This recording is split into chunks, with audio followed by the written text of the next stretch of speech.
Astaghfirullah. Assalamualaikum warahmatullahi wabarakatuh. Alhamdulillah, wassalatu wassalamu ala rasulillah wa ala alihi wa sahbihi wa mawalah wa la hawla wa la quwata illa billahi wa ba'du. Ma'asyiral muslimin wal muslimat di manapun Anda berada,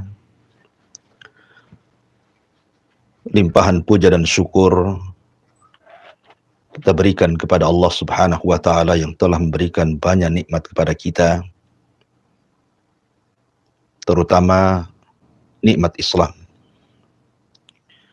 nikmat iman, dan juga nikmat kita berada di atas petunjuk Allah Subhanahu wa Ta'ala. Salawat dan salam tentunya kita senantiasa menghadiahkan kepada Rasul kita Nabi besar Muhammad sallallahu alaihi wa ala alihi wasallam. Tema di pagi hari ini kita akan membahas jangan pernah percaya atau datang ke dukun. Ma'asyiral muslimin yang dimuliakan Allah Subhanahu wa Ta'ala, tentu tema ini sering diulang-ulang oleh banyak guru-guru kita, para ustadz, para dai dan para kiai. Kita hanya sekedar mengingatkan saja kepada masyarakat kaum muslimin, karena bagaimanapun orang yang percaya dengan dukun, apalagi sampai kemudian konsultasi dan datang, kemudian bertanya dan mempercayainya, dikhawatirkan masuk dalam kabair dzunub, dosa dari dosa-dosa besar. Ma'asyiral muslimin wal muslimat, para pemirsa dan para pendengar dimanapun Anda berada,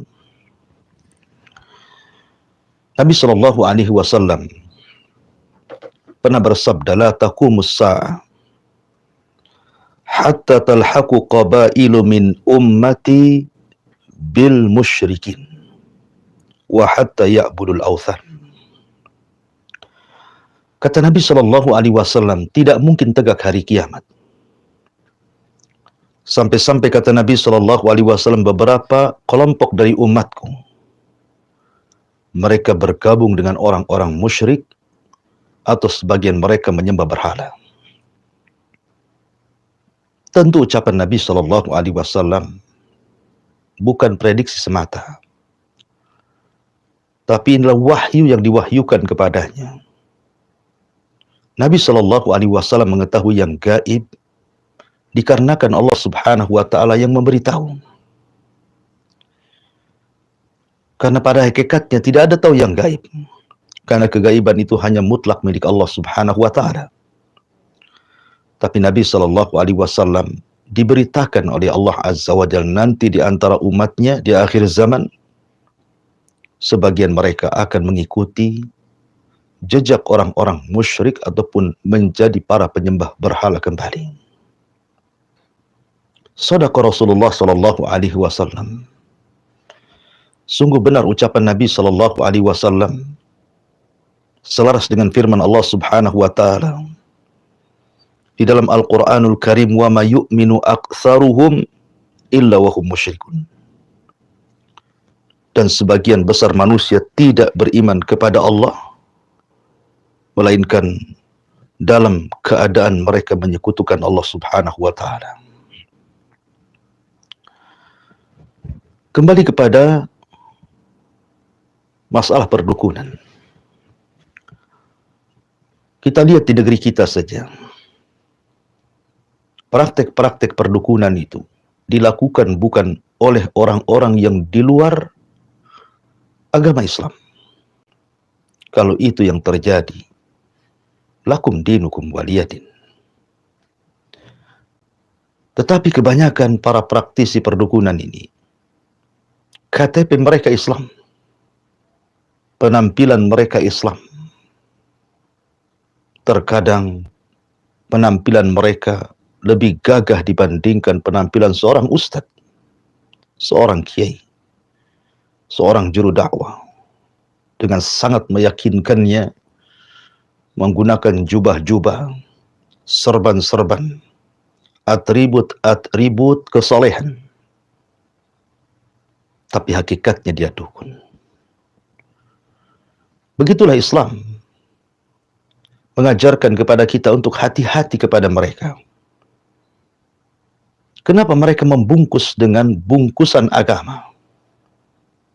Saya teringat dengan perkataan Syekh Saleh Al-Fauzan hafizahullah ta'ala dan mengatakan, sebuah kebatilan kalau ditampakkan 100% atau 100% kepada manusia, maka tidak ada yang mau untuk mengambil kebatilan itu, karena tahu itu batil. Tetapi kebatilan itu kalau dibungkus dengan yang hak, 50-50, 50% kebatilan dan 50% ya kebenaran, kemudian dicampur adukan, maka manusia pasti akan mengambilnya, karena dikiranya itu hak padahal batil. Makanya Allah Subhanahu wa ta'ala berfirman, wala talbisul haqqa bil batil. Jangan kalian campur adukan yang hak dengan yang batil. Katakan yang hak adalah hak, yang batil adalah batil. Karena dalam dunia peradaban muslimin yang dimuliakan Allah Subhanahu wa ta'ala, dari sinilah maka kenapa kemudian banyak manusia yang terkecoh. Karena nampaknya dia seorang ustadz, nampaknya dia seorang kiai, nampaknya dia seorang gus, nampaknya dia orang soleh, tapi hakikatnya dia adalah dukun, paranormal, bomo, tukang sihir, tukang tenun, dan begitu seterusnya. Maka yang ingin saya jelaskan pada kesempatan kali ini tentang bagaimana hukum datang kepada mereka, dan bolehkah kita percaya kepada mereka. Ma'asyiral muslimin yang dimuliakan Allah Subhanahu wa ta'ala, Aisyah radhiyallahu an pernah berkata kepada Nabi sallallahu alaihi wasallam tentang unasun anil kahana. Jadi sa'ala Rasulullah sallallahu alaihi wasallam unasun anil kuhani. Kata Aisyah radhiyallahu an, ada sebagian manusia bertanya kepada Nabi sallallahu alaihi wasallam tentang kuhan, tentang dunia perdukunan, praktek perdukunan. Maka Nabi sallallahu alaihi wasallam mengatakan, laisu bisyai'in. Laisu bisyai'in. Mereka bukan siapa-siapa. Mereka bukan apa-apa. Kemudian Nabi sallallahu alaihi wasallam ditanya, ya Rasulullah, innahum yuhaddithuna ahyanan bisyai'in fayakunu haqqa. Rasul, terkadang para dukun itu mereka menghabarkan sesuatu, rupanya apa yang dihabarkan itu menjadi sebuah kenyataan.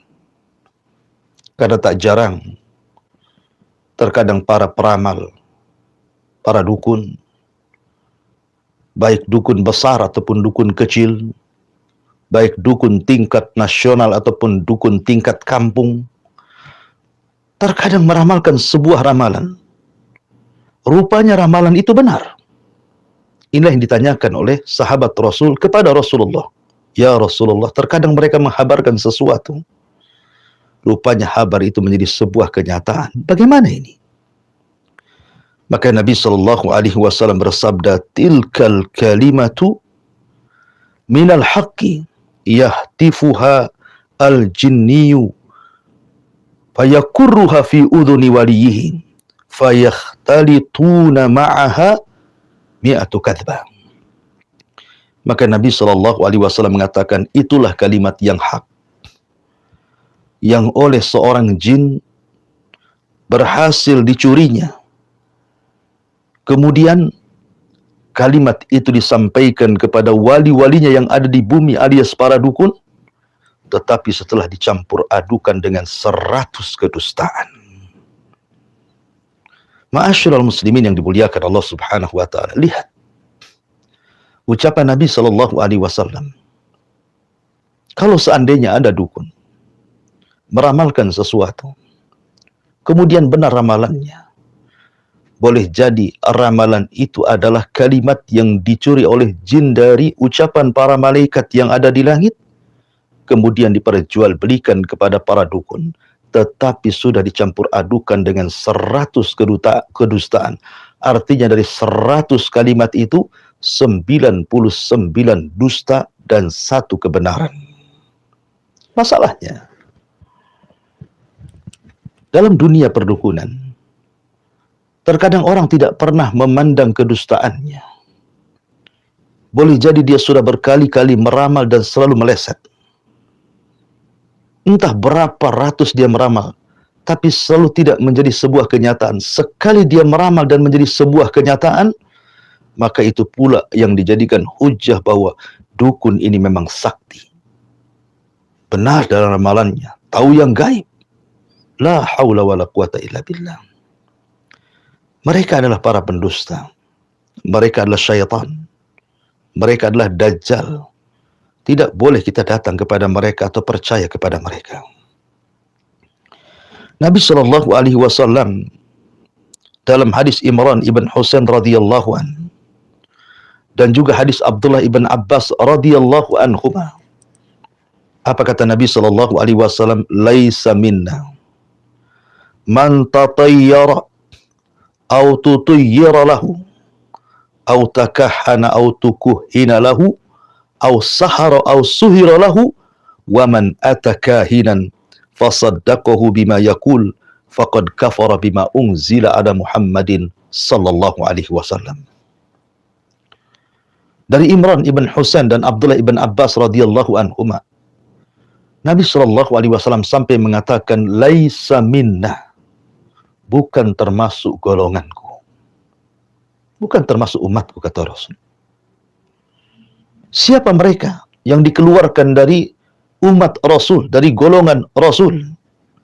Kata Nabi sallallahu alaihi wasallam, man tatayyara aw tutayyara lahu, orang yang melakukan praktek tatayyur atau orang yang datang kepada orang yang melakukan praktek tatayyur. Apa tatayyur itu? Tatayyur itu adalah mengadu nasib. Ya. Dia menggantungkan nasib dia, kalau di zaman jahiliyah itu, kepada burung. Di zaman jahiliyah, kalau ada orang-orang musyrik Arab ingin datang ke Syam atau ke Yaman untuk berniaga, sebagian mereka meyakini bahwa hoki dan tidaknya sebuah perniagaan,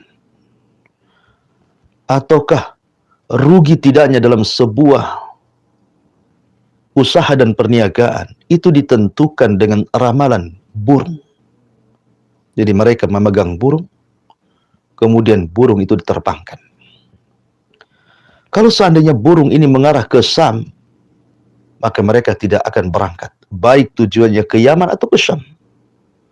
Karena mereka menganggap Syam itu dari tasya'um, artinya pasti akan membawa kerugian. Tidak hoki dalam jualannya, tidak hoki dalam niaganya.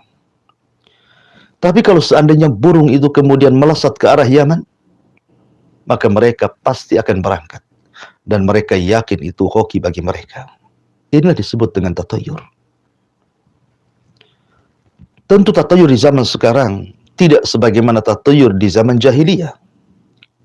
Tatayyur di zaman sekarang lebih berkembang, lebih canggih lagi. Bukan hanya medianya menggunakan burung, tapi semua digunakan media untuk tatayyur. Sebagian mereka menggunakan media ikan. Sampai dulu di negeri kita heboh ikan itu. Ikan lohan, ikan apalah namanya. Dengan berbagai macam corak. Bahkan harganya itu bisa ratusan juta. Mereka meyakini bahwa ikan-ikan tertentu itu kalau dipelihara, kemudian terjadi perubahan dalam pemeliharaannya, membawa hoki tertentu bagi kehidupannya. bagi keluarganya, bagi usahanya. Ma'asyiral muslimin yang dimuliakan Allah Subhanahu wa taala. Bahkan sebagian mereka menggunakan media yang lainnya, menggunakan bunga-bunga tertentu, tanaman tertentu. Bahkan terkadang satu tanaman itu sampai ratusan juta harganya. Sebab kalau ditanam di rumahnya, diletakkan di pot, kemudian diletakkan di pekarangan rumahnya, akan membawa hoki dan begitu seterusnya. Ataupun merambah kepada nomor-nomor tertentu. Kalau seandainya di dunia perhotelan kemudian kamar tersebut diberikan angka kamar sekian, maka hotel itu akan bangkrut, akan membawa kesialan. Atau mungkin suara-suara tertentu.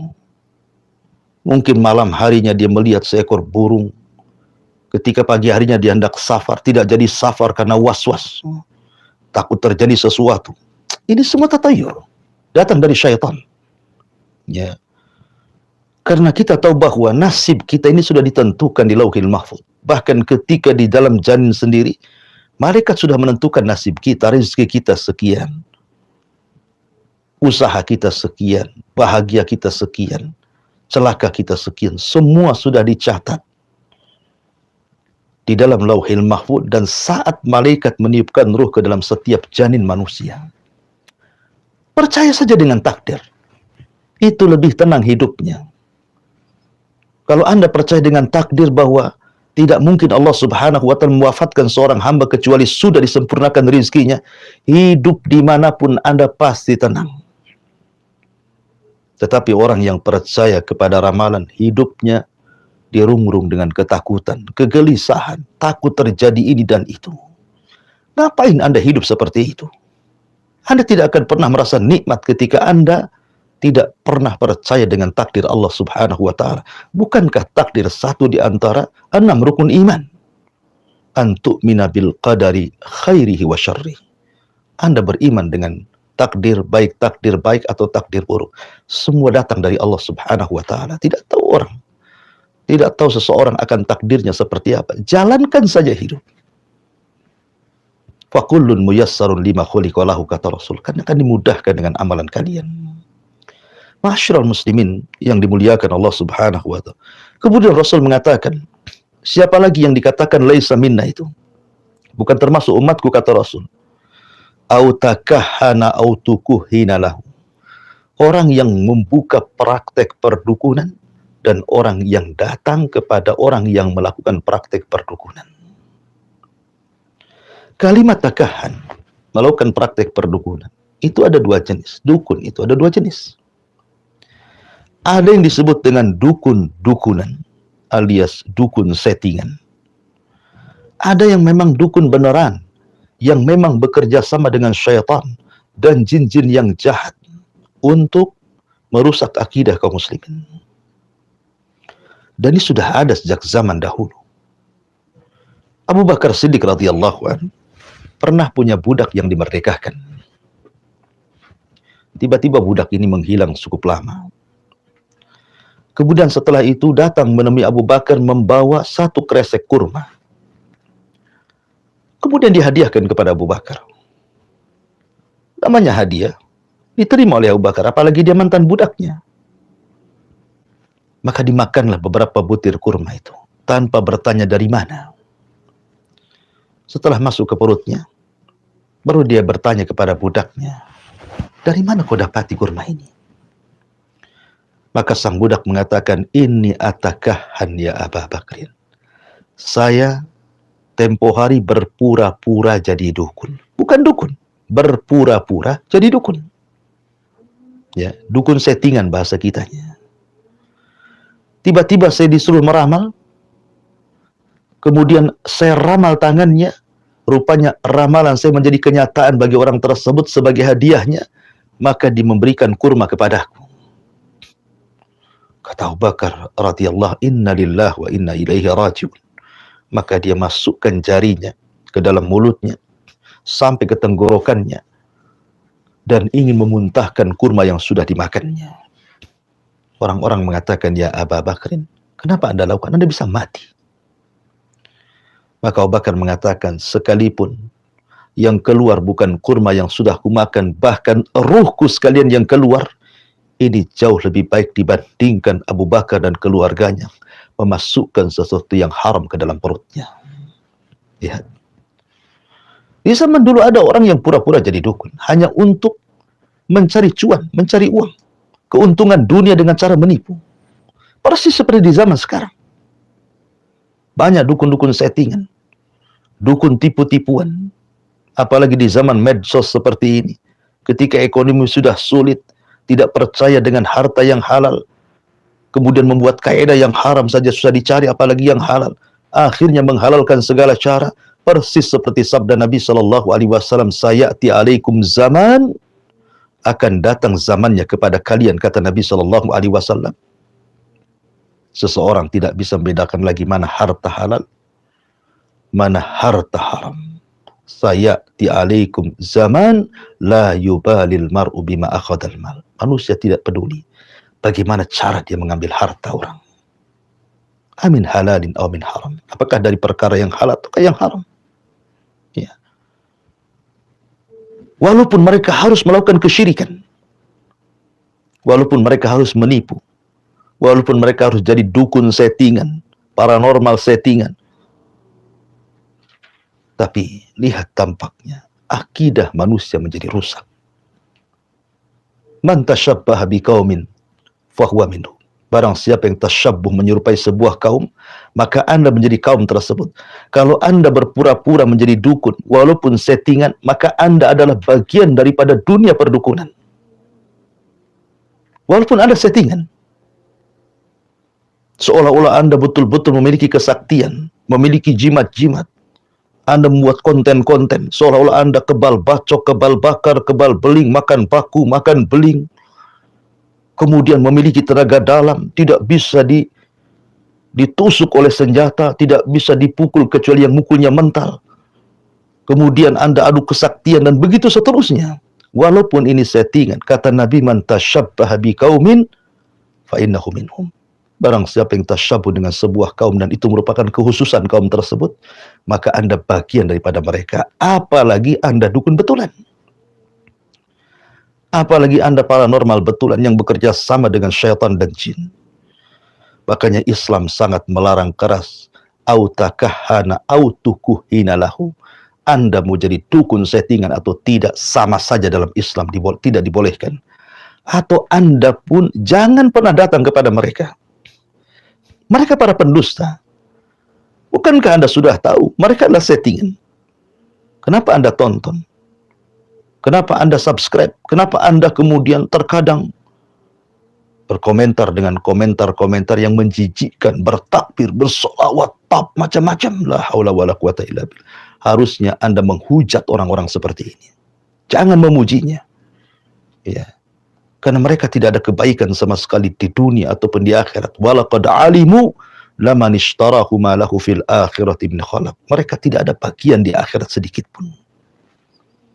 Ma'asyiral muslimin yang dimuliakan Allah Subhanahu wa taala. Takahana atau pelakunya disebut kahin, itu identik dengan dukun-dukun para peramal. Orang-orang suka meramal sesuatu. Dan kita tahu bahwa tidak ada yang tahu yang gaib kecuali Allah Subhanahu wa taala. Tidak ada yang tahu nasib orang kecuali Allah. Tidak ada yang tahu rizki orang kecuali Allah. Tidak ada yang tahu jodoh orang kecuali Allah. Tidak ada tahu hidup mati seseorang kecuali Allah Subhanahu wa taala. Maka jangan datang ke tukang ramal untuk bertanya soal nasib, untuk bertanya soal rizki, untuk bertanya soal jodoh, untuk bertanya soal hidup dan mati. Semua di tangan Allah, bukan di tangan mereka. Rizki para dukun sendiri, nasib para dukun sendiri, jodoh para dukun sendiri, hidup dan mati para dukun sendiri, itu yang menentukan Allah. Kenapa Anda datang kepada mereka? Mereka sendiri yang menentukan nasibnya Allah Subhanahu wa taala. Kalau mereka bisa menentukan nasib menjadi kaya, tidak perlu menjadi dukun. Mendukuni diri sendiri saja. Ya. Masyarul muslimin yang dimuliakan Allah Azza wa Jalla. Sudah banyak terbongkar di negara kita ini. Orang-orang yang bisa menggandakan uang ternyata tidak benar, pendusta, ditangkap polisi, masuk ke sel. Ya. Tapi sayang di negara kita ini, kadang-kadang dukun ini tidak tersentuh hukum pidana. Dah banyak melaporkan dukun pun tidak ditangkap. Alasannya kurang bukti. Seperti orang menyantet, ngirim jin. Macam mana nangkap jin katanya? Masyarul muslimin yang dimuliakan Allah Subhanahu wa taala. Maka jangan pernah percaya kepada ramalan. Percayalah kepada Allah. Sandarkan diri kita kepada takdir. Apakah ketika Allah Subhanahu wa taala memberikan takdir yang baik kepada kita, alhamdulillah banyak bersyukur. La in syakartum la azidannakum. Kalau kalian bersyukur, Allah tambah nikmat. Tapi kalau Allah takdirkan kita ini ditimpa musibah, takdir keburukan, boleh jadi sakit yang berkepanjangan, sabar. Boleh jadi Allah sedang mengangkat derajat kita. Boleh jadi Allah sedang menggugurkan dosa-dosa kita. Boleh jadi kita akan diraihkan sebuah sorga yang tidak bisa didapat dengan sholat, zakat, puasa, hanya bisa diraih dengan kesabaran. Sabar. Ya. Sambil ikhtiar mencari hal-hal yang memang dibolehkan dalam Islam. Hidup kita ini sesaat. Apalah gunanya kalau seandainya kita mati di atas kesyirikan kepada Allah Subhanahu wa taala dan harus dikekalkan di neraka, na'udzubillah. Kemudian kata Nabi sallallahu alaihi wasallam, "Au sahara au suhiralah." Atau melakukan praktek sihir atau datang ke tukang sihir. Ya. Dunia sihir itu lengket dengan dunia jin, mistik, iblis, syaitan. Makanya sihir itu bagian daripada kabair. Dosa dari dosa-dosa besar yang bisa menghantarkan orang keluar dari Islam. Murtad, musyrik. Kenapa?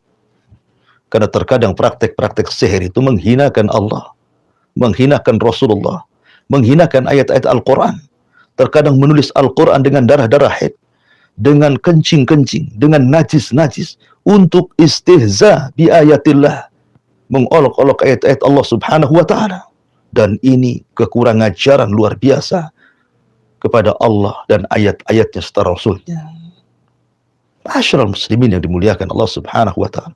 Dan bagi Anda datang ke tukang sihir untuk meminta supaya suaminya lebih cinta kepada Anda, atau sebaliknya, atau untuk menceraikan suami istri, kemudian Anda berikan harta yang banyak kepada dukun, maka harta yang Anda berikan kepada para tukang-tukang sihir, tukang ramal, bomo, Anda telah melakukan dosa besar. Bukan dosa kecil, dosa besar. Ya, memberikan harta kepada mereka dosa besar. Anda pun sedang ditipu sebenarnya. Saya pernah,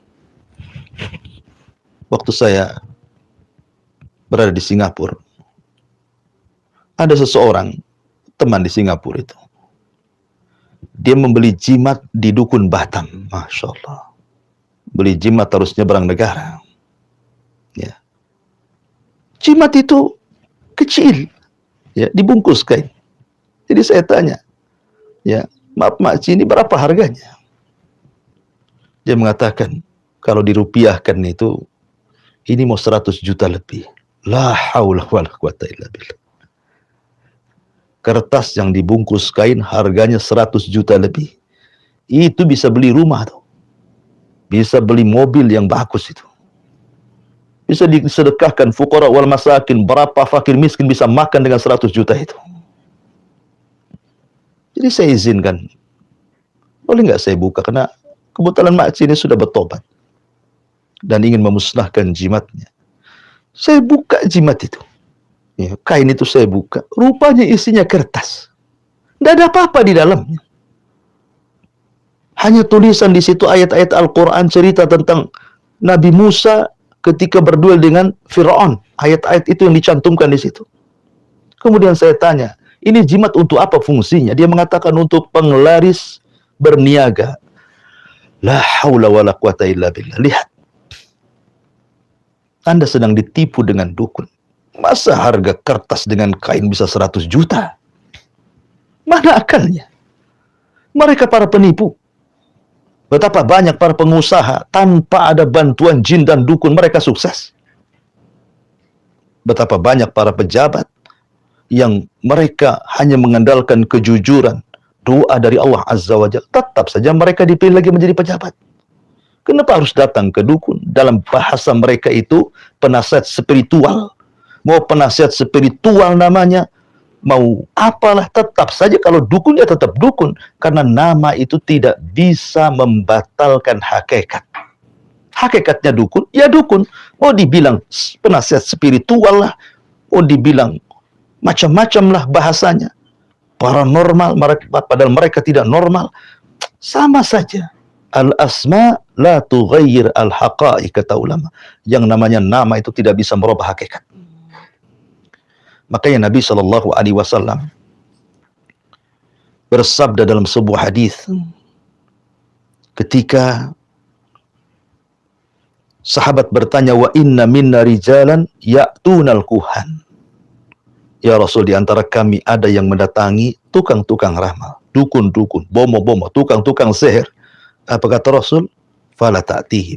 Jangan kau datang kepada mereka. Kenapa demikian? Konsekuensinya dua. Yang pertama, Nabi SAW bersabda, man ata arrafan fasa'ala an syai'in lam tuqbal salatuhu arba'ina yauman. Barang siapa yang datang ke tukang ramal, hanya bertanya, belum membenarkan, solat Anda 40 hari ditolak. Semua solat yang sudah Anda lakukan, solat duhanya, tahiyatul masjidnya, qobliyahnya, witirnya, malamnya, solat wajibnya, ditolak 40 hari. Lalu apa manfaat Anda solat kalau begitu?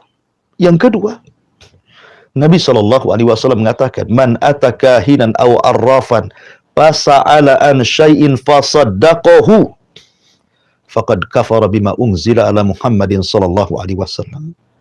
Barang siapa yang datang ke tukang ramal, ke dukun, ke paranormal, ke tukang sihir, ke tukang tenun, Anda bertanya, Anda benarkan, Anda pula jadi pasiennya, maka Anda telah kufur dengan syariat Rasul SAW, alias Anda telah keluar dari Islam. Anda harus bersyahadat kembali. Dan jangan coba-coba. Oh, saya ini coba-coba saja Ustaz, mendatangi mereka, ingin mengetes mereka. Ya, kalau Anda punya tauhid, punya iman, punya akidah yang kokoh, tidak ada masalah. Menguji dan membongkar aib mereka. Dan itu jihad. Tapi kalau seandainya Anda kurang iman, Anda kurang akidah, kurang pengetahuan Islam, tidak perlu. Tidak perlu datang, menguji, coba-coba, menonton, melihat. Nanti syaitan akan masuk ke dada Anda, kemudian Anda akan dihiasi seolah-olah awalnya Anda tidak percaya, tapi sedikit demi sedikit tahu-tahu percaya. Oh, betul juga. Na'udzubillah. Kita berlindung kepada Allah Subhanahu wa Ta'ala.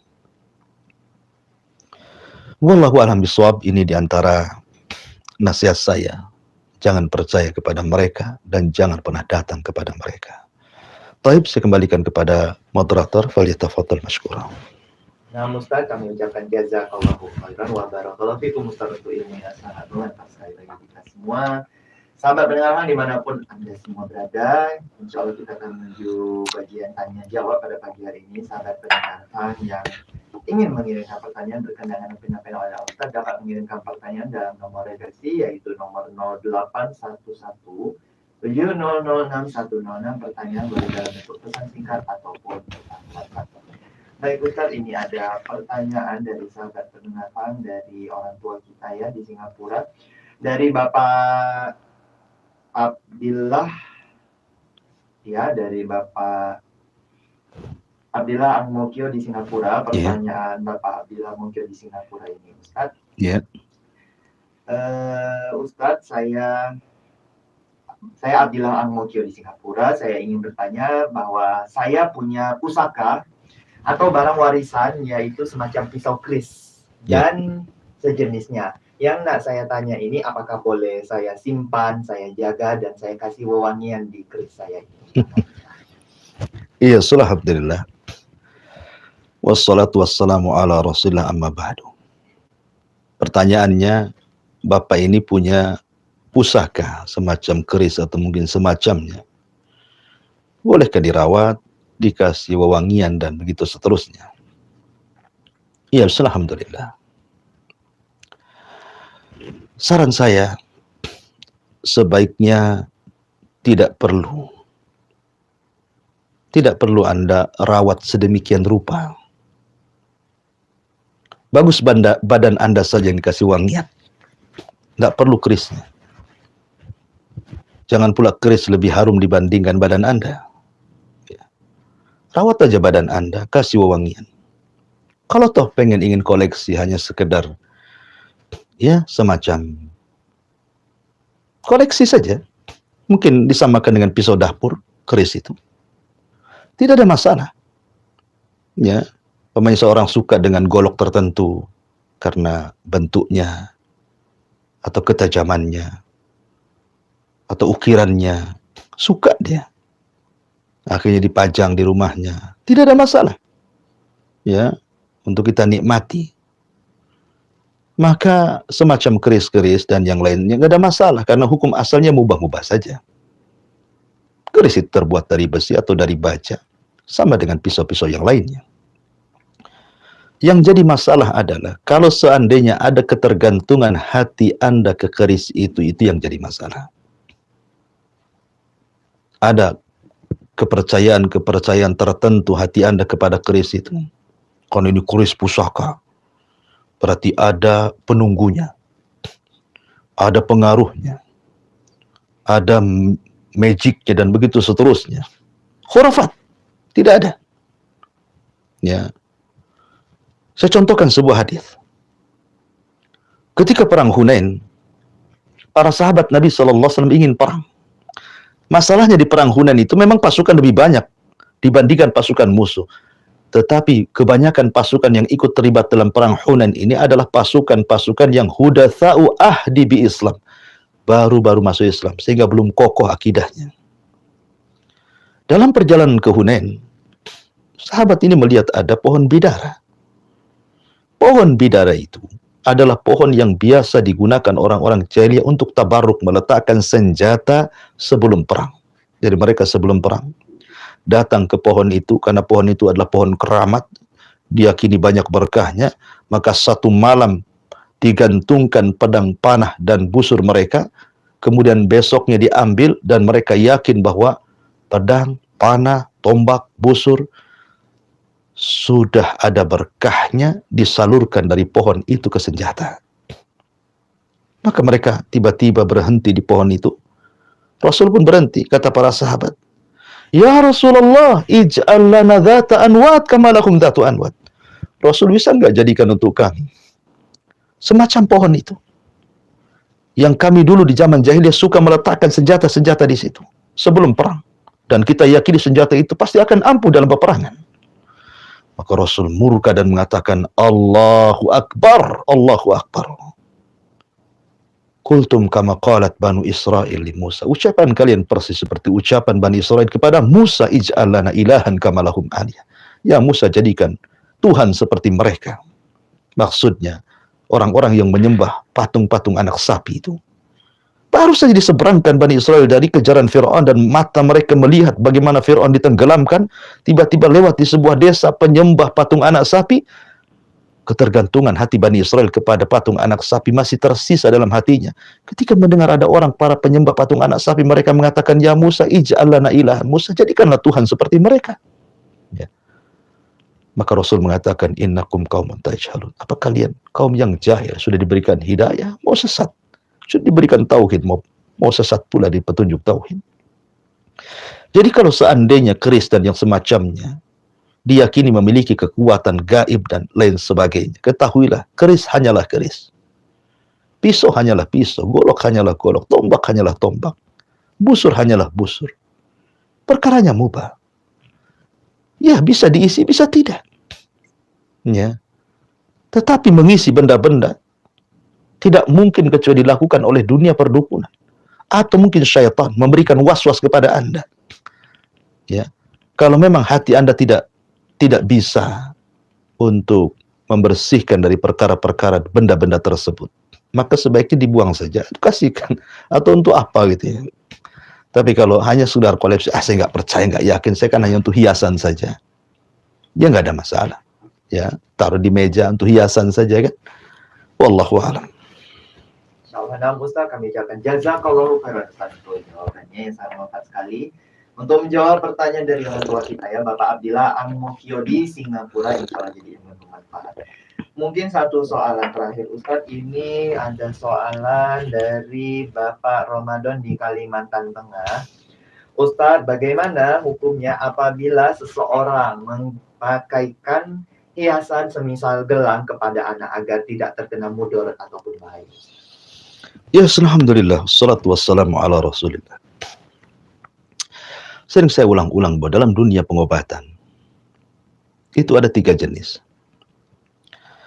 Ada yang memang sudah dinaskan berdasarkan Al-Quran dan Sunnah bahwa itu obat dan itu pengobatan, seperti madu, habbatus sauda, minyak zaitun, air zam-zam, ruqyah, bekam, dan yang sejenisnya yang sudah memang berdasarkan Quran Sunnah itu adalah obat dan pengobatan. Ataupun tidak ternaskan dari Al-Quran dan Sunnah bahwa itu obat ataupun pengobatan, tetapi berdasarkan penelitian secara ilmiah dilakukan oleh dunia farmasi, kedokteran, atau memang dunia herbal. Dan ini sesuai dengan sabda Nabi SAW, antum a'lamu bi umuri dunyakum, kalian lebih paham tentang dunia kalian. Sehingga obat-obatan yang memang secara ilmiah sudah diteliti dan sudah dipraktekkan, walaupun tidak 100% memang mengobati, tidak ada masalah selama zatnya tidak haram. Zat haram pun tidak masalah kalau dalam kondisi darurat, ya. Tetapi kalau seandainya tidak ada hubung kait, baik berdasarkan nas Quran atau hadis itu obat atau pengobatan, tidak pula dalam penelitian farmasi, kedokteran ataupun dunia herbal, tiba-tiba kemudian dijadikan obat untuk membuang penyakit, ini namanya menjadikan sebab yang bukan sebab, jatuh kepada 2 hukum. Bisa syirkul akbar, bisa syirkul asghar. Kalau Anda yakin memakaikan gelang itu kepada anak Anda, bahwa dengan gelang itulah penyakit anak Anda hilang, kemudian yakin betul gelang itu yang menghilangkan penyakit, Anda keluar dari Islam. Syirik besar. Tapi kalau Anda masih meyakinikan Allah yang memberikan kesembuhan kepada anak saya, cuman perantara gelang inilah supaya sakitnya tidak kambuh, maka ini tetap jatuh kepada syirik kecil karena menjadikan sebab yang bukan sebab. Anda menjadikan sebab pengobatan dengan obat yang bukan sebab itu mengobati. Kalau memang gelang yang dipakaikan kepada anak Anda itu memang berdasarkan penelitian, karena ada gelang-gelang tertentu yang memang mengandung unsur-unsur untuk melancarkan darah, untuk melemaskan otot-otot dan yang lainnya. Kemudian diteliti memang bisa mengobati, tidak ada masalah. Tapi kalau gelang ini hanya gelang saja, hanya benang saja, dari akar, dari ini, dari itu, dan tidak ada pengaruhnya, tidak diteliti, kemudian Anda yakin itu bisa menyembuhkan, inilah yang dilarang. Walaupun Anda yakin Allah yang menyembuhkan, tetap Anda syirik kecil, karena Anda menjadikan sebab yang bukan sebab. Di zaman Rasul, dari Imran bin Husain, Nabi SAW melihat ada orang laki-laki memakai gelang dari sufur, dari kuningan. Kata Nabi, ini apa ini? Maka orang mengatakan, ini gelang wahai Rasul dari kuningan. Untuk apa, kata Rasulullah? Orang ini mengatakan, minal wahina, untuk mengobati penyakit lemahku. Kata Rasul, inzi'ha fa innaha la taziduka illa wa'nan. Buang, karena gelang itu tidak menambah kecuali kelemahan.